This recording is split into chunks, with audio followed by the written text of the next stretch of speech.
Selon une étude Salesforce de 2022, 72% des commerciaux ont peur de ne pas réussir à atteindre leurs objectifs. Enfin, leurs objectifs, c'est plutôt les objectifs qu'on leur a donnés. Parce qu'ok, certains ont la chance qu'on leur demande leur avis sur leurs objectifs, mais au fond, on sait que les directives, elles viennent d'en haut. Et si 72% d'entre nous ont peur, c'est parce qu'il manque deux choses aux objectifs qu'on nous donne. Soit ils ne sont pas réalistes, c'est-à-dire qu'il n'y a aucune raison valable de penser qu'on peut les atteindre. Soit a priori ils sont réalistes, mais on ne voit pas le chemin, on ne comprend pas en quoi ils pourraient l'être, on n'a pas la démarche qui va avec derrière. C'est pour cette raison que savoir fixer de bons objectifs est très important. Le problème, c'est que c'est loin, très loin d'être facile à faire. La raison, c'est tout simplement qu'il y a énormément de paramètres, plus que ce qu'on peut gérer, à prendre en compte pour fixer les objectifs. Mais heureusement, vous vous en doutez bien, il existe des solutions simples pour réussir à fixer des objectifs sans pour autant être à côté de la plaque. Des objectifs qui soient à la fois réalistes pour garder vos commerciaux motivés, mais des objectifs qui doivent être aussi ambitieux pour ne pas passer à côté de votre croissance ou ne pas cumuler de manque à gagner. Bien fixer vos objectifs commerciaux avec de la méthode et du bon sens, c'est ce que nous allons voir ensemble aujourd'hui. Avant de démarrer, bonjour à tous, je m'appelle Quentin Despas, je suis un ancien directeur commercial dans le B2B, en particulier dans le SaaS, et aujourd'hui, j'aide les entrepreneurs et leurs équipes à craquer le code de la vente sur YouTube, ici, où j'aborde tous les sujets, mais aussi via ma société MIM, qui a pour objectif de les accompagner. Allez, on rentre dans le vif du sujet. Pour atteindre vos objectifs commerciaux, en fait, il y a trois solutions. Première solution, vous allez vous fixer des objectifs tellement bas que vous êtes sûr de les atteindre. C'est pas terrible. Mais heureusement, il y a une deuxième solution. La deuxième solution, c'est estimer au doigt mouillé ce que vous pensez être capable de le faire et en faire un objectif. Alors estimer au doigt mouillé, c'est vous prenez un petit papier, vous griffonnez 2-3 calculs et vous décidez que ce sera l'objectif pour l'année. Ou alors vous dites, bon bah si on fait 10% de plus que l'année dernière, ce sera déjà bien. Alors pourquoi pas, mais ça va être difficile d'expliquer aux commerciaux le changement d'ambition et le chemin que vous allez prendre ensemble avec confiance pour atteindre ce nouvel objectif. Et là, normalement, vous me voyez venir parce que oui, il y a une troisième solution et c'est celle que nous allons voir ensemble aujourd'hui. Il va falloir fixer des objectifs d'une manière simple parce qu'il n'y aura jamais aucun objectif fixé de manière parfaite, infaillible, prévisible et certaine à 100%. Ça n'existe pas. Je préfère vous rassurer, il n'y en a pas. Mais la question, c'est quel est le 20-80? Quelle est la loi de Pareto de la fixation d'objectifs? Et vous allez voir, j'ai une méthode spéciale qui s'appelle la méthode de l'ascenseur. On va faire des allers-retours en ascenseur pour définir, avec de la méthode et puis un petit peu de bon sens aussi, un bon objectif pour cette nouvelle année. Alors, bonne nouvelle encore ici, puisque comme d'habitude, j'ai un outil gratuit que je vais vous proposer qui va vous permettre de fixer vos objectifs. Vous rentrez quelques hypothèses, on va vous proposer un objectif. Je vais m'en servir dans cette vidéo, c'est pas du tout obligatoire. Vous allez pouvoir, via vos propres fichiers Excel par exemple, arriver à la même démarche. L'outil sera simplement là pour vous faciliter le travail. Donc, restez bien attentifs. Donc, avant de commencer, je vais vous montrer rapidement comment vous allez accéder gratuitement à l'outil. C'est simple, vous allez sur le site meetyourmarket.fr. Dans ressources gratuites, un onglet qui ne ment pas, vous allez récupérer les outils de productivité commerciale. Vous cliquez ici. Et donc ici, on vous est demandé soit de vous créer un compte si vous n'en avez pas encore un avec votre email professionnel, ou alors de vous connecter directement. J'ai la chance d'avoir déjà un compte. Okay. Et donc je me connecte et j'arrive sur un accueil où je vais choisir mon outil. Vous, ce que vous voulez, c'est la calculette des objectifs commerciaux. Je vous rappelle que vous avez l'Objection Virtual Trainer, d'ailleurs une petite surprise pour ceux qui veulent le voir. Mais nous, aujourd'hui, on va travailler sur la calculette. Et en cliquant ici, je tombe sur ma fameuse calculette qui va nous servir de modèle aujourd'hui, qui va nous faire gagner beaucoup de temps. Je vous ai promis un ascenseur, c'est parce que la méthode se déroule en trois parties. Il y a l'aller, qu'on va appeler la majeure, il y a le retour, qu'on va appeler la mineure, et enfin la synthèse, qui sera le moment où vous pourrez déduire un chiffre réaliste à présenter à votre équipe. Étape 1, l'aller, ça va être une estimation candide, on va parler de votre chiffre idéal et on va essayer de comprendre quelles sont les actions à entreprendre pour y arriver. Ici, on va essayer d'aller déterminer quelques objectifs d'intention. Et pour ceux qui ne connaissent pas le concept d'objectif d'intention, je vous recommande d'aller voir mes autres vidéos qui en parlent. Grosso modo, c'est qu'on va calculer les choses en actions qui ne dépendent que nous en entrant. On ne va pas se concentrer sur le résultat, la sortie. Fixez-vous un objectif idéal. Par exemple, 5 millions d'euros. 5 millions d'euros, donc c'est un peu au doigt mouillé, c'est un peu cette idée par laquelle on va démarrer et qui va nous permettre de comprendre si c'est réaliste. Je fais une parenthèse ici pour revenir à un basique auquel on ne pense pas assez. On va simplifier. Votre chiffre d'affaires, au final, qu'est-ce que c'est? C'est que 3 éléments. Votre chiffre d'affaires, c'est le nombre de premiers rendez-vous avec des clients que vous faites, que vous multipliez par votre taux de victoire, votre taux de transformation, le nombre de rendez-vous qui vont se transformer en clients, que vous multipliez par votre panier moyen. Exemple simple, si vous faites 100 rendez-vous que vous gagnez dans 50% des cas avec un panier moyen à 50 000 euros, vous allez faire 2,5 millions de chiffre d'affaires. C'est aussi simple que ça et à partir de là, vous avez 3 manettes avec lesquelles jouer pour augmenter votre chiffre d'affaires. Après, il faudra se poser des questions capacitives, mais je garde ça pour la suite. Et donc là, je vais me rendre dans mon outil, donc vous voyez mon écran, qui est la calculette des KPI commerciaux. Et je vais dire, ok, donc mon objectif, c'est 5 millions de chiffre d'affaires.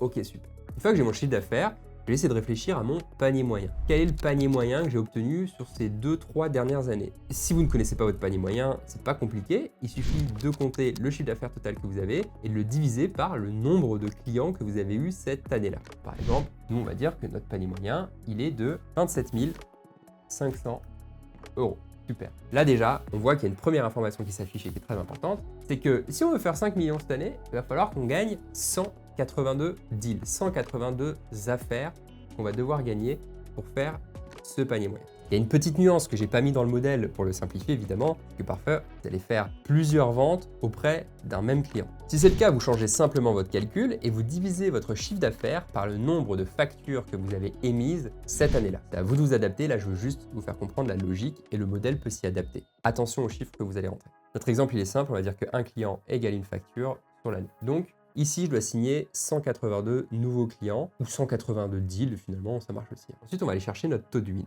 notre taux de victoire. Historiquement, c'est quoi votre taux de victoire? Comment on fait pour connaître ce taux de victoire? Ici aussi, c'est très simple. C'est combien d'opportunités j'ai rentré dans le CRM, combien d'opportunités j'ai gagné. Si vous avez rentré 100 opportunités dans votre CRM et que vous avez gagné 50 nouvelles affaires, ça veut dire que votre taux de win, votre taux de victoire, votre win rate, votre taux de closing pour les plus Jean-Claude convenants d'entre nous, il est de 50%. 50%, c'est pas très réaliste. Ce qu'on constate généralement sur le marché, c'est que la plupart des entreprises qui qualifient correctement, on verra ce concept tout à l'heure, se situent entre 25% et 33% de taux de win, de taux de victoire des affaires. Donc nous, on va dire qu'on est plutôt dans le haut du panier et on va mettre 30% de taux de victoire. Et ici, on voit un nouveau chiffre apparaître en bleu, c'est le chiffre de SQL. Les SQL, ce sont les Sales Qualified Leads, encore du jargon en anglais. C'est rien de plus que le nombre de prospects, de pistes, de leads qui sont à la fois intéressés par notre produit, mais aussi intéressantes pour nous. Qu'est-ce que ça veut dire intéressante pour nous? Intéressante pour nous, c'est-à-dire qu'elles remplissent 4 critères. Le premier, c'est qu'elles ont un budget pour le projet. Le deuxième, c'est qu'on a un décideur qui est identifié. Le troisième, c'est qu'il y a un besoin. Et le quatrième, c'est qu'il y a un timing dans les prochains mois. Ici, normalement, vous avez reconnu un acronyme très célèbre, c'est le BANT, B-A-N-T, Budget, Authority, Need, Timing. Attention, dans l'ordre des choses, généralement quand on pose la question, c'est plutôt du NTAB qu'il faut faire. Mais ce sera le sujet d'une autre vidéo. D'ailleurs, j'ai fait une vidéo sur la qualification avec le BANT versus le MEDIC que je vous mets ici et que vous pouvez aller revoir tout de suite. Alors attention avec le concept de SQL. Normalement, le SQL, c'est donc le lead qui est intéressé et intéressant. Et quand on le rencontre pour la première fois sur une vraie réunion, je ne parle pas d'un appel de qualification, on va décider si réellement c'est une opportunité ou pas. J'ai fait l'économie de ce raisonnement parce que la plupart du temps, 90%, 80% des SQL, ce sont des opportunités. Parfois, on va qualifier un lead, donc on va faire le BANT, on va se rendre compte que c'est valable. Mais après discussion plus approfondie, on sent que c'est pas un deal qui peut aller où que ce soit, donc ce sera même pas une opportunité, on abandonne. La plupart du temps, je le disais, les ratios, c'est à peu près 90%. J'en ai fait l'économie et je considère que 100% de vos SQL seront des opportunités, mais il faut faire attention à ne pas confondre ces deux concepts parce que parfois, il arrive que les personnes qui qualifient les affaires ne soient pas les mêmes que celles qui les jouent et qui les décident en opportunités. Et donc, si votre différence entre les SQL et les opportunités est trop forte, ça veut dire qu'il y a un problème de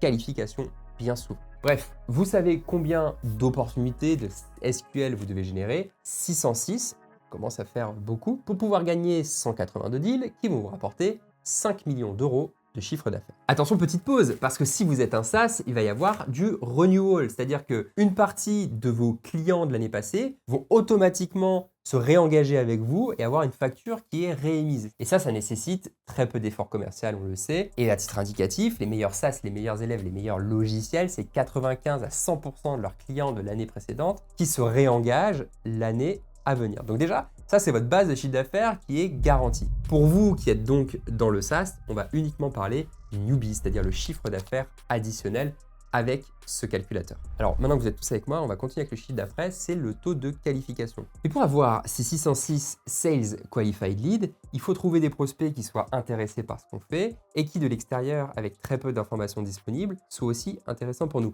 C'est ce qu'on appelle des MQL, Marketing Qualified Leads. C'est le statut donc juste avant. En fait, le marketing va récupérer par exemple des adresses email ou des demandes des domos. Il va regarder sur des critères extérieurs avec lesquels vous allez vous mettre d'accord en début d'année. Si le lead, si le prospect est suffisamment chaud pour vous le passer, c'est donc ce qu'on appelle le MQL. La différence entre le nombre de MQL et le nombre de SQL, c'est ce qu'on appelle votre taux de qualification. Et c'est en faisant le fameux BANT que vous allez pouvoir l'établir.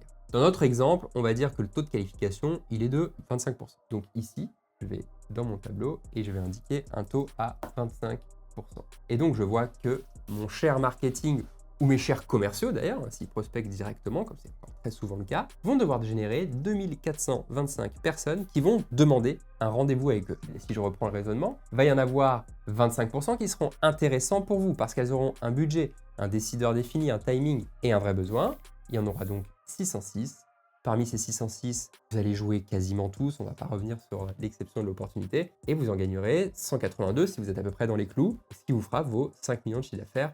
On retombe sur ce fameux chiffre. Le dernier chiffre que vous voyez sur le tableau ici en rouge, c'est MCL. MCL, ça veut dire Marketing Captured Lead. Alors, c'est un peu un abus de langage parce que ce n'est pas que le marketing qui va capturer ces prospects, ça va être aussi les prospects qui sont identifiés par les commerciaux qui prospectent, par exemple sur LinkedIn, comme ayant d'extérieur des attributs qui disent que a priori c'est une bonne cible pour nous. Donc côté sales, les MCL ce sont plutôt des prospects identifiés qui sont core target pour vous, qui sont vraiment au cœur de votre persona, qui répondent à tous les critères. Et côté marketing, ça va être des personnes qui vont faire des démo requests, donc des demandes de démonstration, des demandes d'information, qui vont vous envoyer des emails pour avoir un rendez-vous avec vous. Eux, c'est des MCL uniquement, parce que ces gens qui sont intéressés n'ont pas forcément des critères extérieurs qui sont intéressants pour vous. Ça, si vous en souvenez, ce sont des MQL. Combien de marques d'intérêt on doit générer pour avoir des gens qui soient intéressés certes, mais aussi intéressants? C'est la question qu'on se pose avec le ratio du taux de rendez-vous pris. Donc typiquement sur de l'appel téléphonique, on peut se dire ok, la question qu'on va se poser c'est combien d'appels téléphoniques je dois passer pour obtenir un rendez-vous.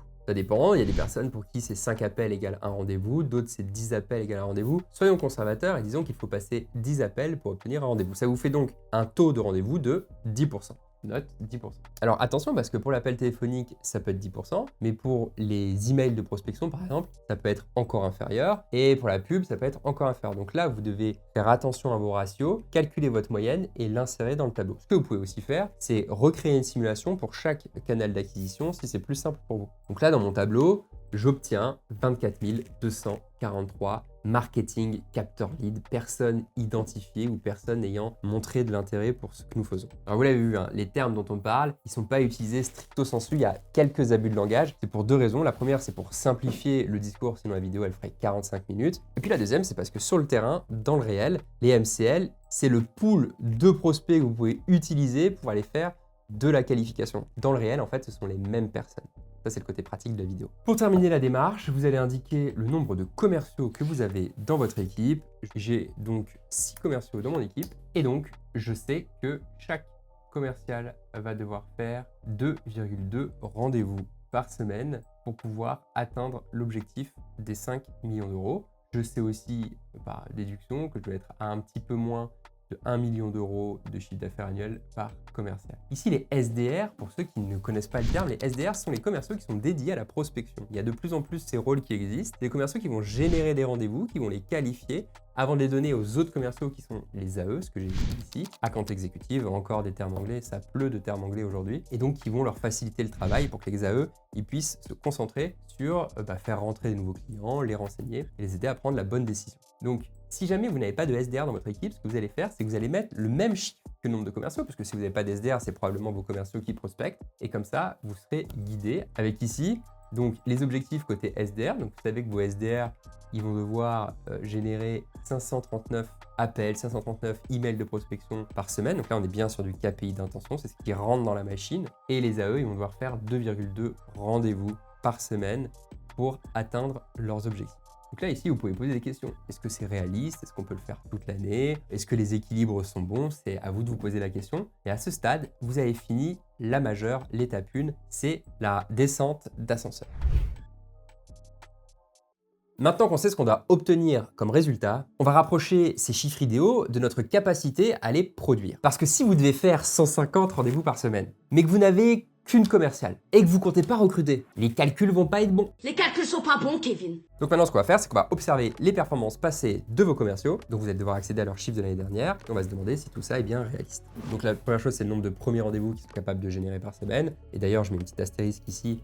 Nos KPI tout à l'heure, c'était le nombre de premiers rendez-vous évidemment. Et puis ensuite, la deuxième chose, c'est le chiffre d'affaires qu'ils ont réussi à obtenir historiquement. Si vous en avez plusieurs, vous en faites une moyenne c'est rare que vous en écartez de manière incroyable, sauf si vous faites des gros changements, on en parlera tout à l'heure. Donc si vous utilisez ces moyennes, vous allez prendre le même parcours que tout à l'heure, mais vous allez inverser. Vous allez partir des ressources et vous allez remonter au chiffre d'affaires qui est possible. Si par exemple, historiquement, la moyenne de vos commerciaux, c'est de générer 500 000 euros par commercial et par an, et que vous en avez 5, c'est donc 2 500 000 euros qui sont possibles d'atteindre. Vous ferez peut-être un peu plus, autour des 3 millions, peut-être un peu moins, autour des 2 millions, mais vous n'allez certainement pas arriver à 5 millions si vous ne changez rien. Maintenant, il y a une décision qui vous incombe, c'est de recruter ou de rester comme ça. En fait, c'est vrai que quand on est dans les objectifs, partir du chiffre d'affaires et redescendre pour voir ce qu'il faut faire, c'est assez intuitif et puis surtout, c'est une voie assez certaine. Le problème, c'est que si on ne fait pas le chemin inverse, on manque de réalisme et j'ai vu beaucoup de fois des entreprises qu'on me présente des objectifs et puis on se rend compte qu'en fait, les commerciaux, ils doivent faire 20 premiers rendez-vous par semaine pour les atteindre. Non, c'est pas réaliste, ça marche pas. C'est pour ça que cette estimation capacitive, elle est extrêmement intéressante. Et là, notre exemple, 500 000 euros pour 5 commerciaux, ça fait 2,5 millions. Si on va faire 5 millions, l'équation ne fonctionne pas. Donc, il va falloir trouver des solutions. C'est la même chose pour l'obtention de rendez-vous et les SDR. Si on se rend compte que pour faire 5 millions, il faut générer 6 000 rendez-vous, on se rend bien compte qu'avec 1 ou 2 SDR, ça va pas être suffisant pour l'année. Encore une fois, le rapprochement va nous aider. Donc, si vous devez recruter des ressources, allez-vous le faire. Si vous le faites, avez-vous tenu compte du temps de recrutement? Ça dépend si le marché est tendu ou pas. Ça peut prendre 3-4 mois de trouver un bon commercial, vous le savez. Une fois que vous l'avez recruté, il faut prendre en compte le temps d'onboarding. En moyenne, vous allez partir sur 4 à 9 mois, alors c'est une belle fourchette, mais elle est réaliste par rapport à ce que peut produire un commercial là où il peut arriver à son niveau 100%. Donc bon, la petite astuce ici, évidemment, c'est de lui donner des objectifs progressifs pour l'emmener à son rythme de croisière au bout de 4 à 9 mois. Donc ce retour, cette estimation capacitive, elle est très rapide, mais une fois qu'elle est faite, vous avez un petit peu plus d'idée du niveau de réalisme de l'objectif et vous êtes donc prêt pour l'étape finale, c'est la synthèse.